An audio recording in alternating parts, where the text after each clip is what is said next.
Do you dare to confront the origins of true terror? Step back in time to 15th century Romania and witness the reign of a tyrant who redefined cruelty.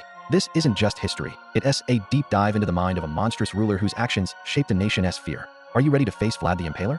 Today we repealing back centuries of legend to examine one of history's most notorious figures, Vlad III, Prince of Wallachia, better known as Vlad the Impaler. He's the man who inspired the Dracula myth, but the true story is far more horrifying than any vampire tale. To understand the monster, we must first understand the boy. Vlad's early life was a lesson in brutality.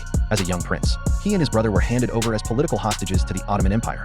For years, he was surrounded by violence, betrayal, and the constant threat of death. This harsh upbringing didn't just expose him to cruelty, it forged him in it. It instilled a deep paranoia and a cold, calculating ruthlessness that would come to define his entire reign. When he finally seized the throne of Wallachia, he was no longer a boy hostage. He was a hardened survivor, ready to unleash his own brand of terror. Vlad's rule was written in blood. His signature method of execution, impalement, was a spectacle of unimaginable suffering designed for maximum psychological impact. Victims were forced onto long, sharpened stakes, a process deliberately drawn out to prolong their agony for hours, sometimes even days. But this was more than just a punishment. It was a message. Outside his capital of Targovist, Vlad famously created a gruesome forest of the impaled, where thousands of captured Ottoman soldiers and disloyal nobles were left to rot. The horrific sight was enough to make an invading army turn back in sheer terror. This was psychological warfare at its most visceral. He wasn't just killing his enemies. He was making an example of them, broadcasting a clear warning to anyone who dared to challenge his authority. And his methods went beyond the stake. Accounts from the time describe other horrific acts, from flaying to disembowelment, all performed publicly to instill absolute fear. But was this pure sadism? Or was it a cold, calculated strategy to maintain power in a brutal world? He launched a ruthless purge against the Wallachian boyars, the wealthy nobles he viewed as corrupt and untrustworthy, systematically eliminating them to consolidate his power. Foreign merchants who defied his trade rules met swift and merciless ends. But his most famous victims were the Ottoman Turks.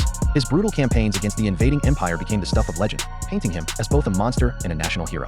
In Romania, this duality is still debated. Was he a patriot who defended his homeland with necessary force, or a psychopath who reveled in cruelty? So, how did this bloodthirsty prince become the world's most famous vampire? The connection was solidified centuries later by Irish author Bram Stoker. While researching Eastern European folklore, he stumbled upon the name Dracula and the terrifying tales of Vlad the Impaler.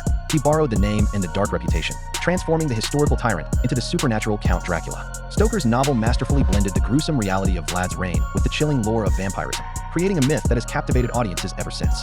The historical Vlad didn't drink blood or fear sunlight, but his real-life atrocities were arguably more terrifying than any fantasy. Today, we look at Vlad through a modern true crime lens. Was he a product of his violent times, a brilliant military strategist using terror as a tool, or was he a genuine psychopath, driven by an insatiable lust for power and control? His legacy is a chilling reminder of the darkest aspects of human nature and the thin line that often separates a hero from a monster. The story of Vlad the Impaler forces us to ask unsettling questions about power, cruelty, and the stories we tell to make sense of the horrors of history. If you're fascinated by the real stories behind the world's greatest mysteries, make sure to subscribe to TrueMystery. We'll see you next time.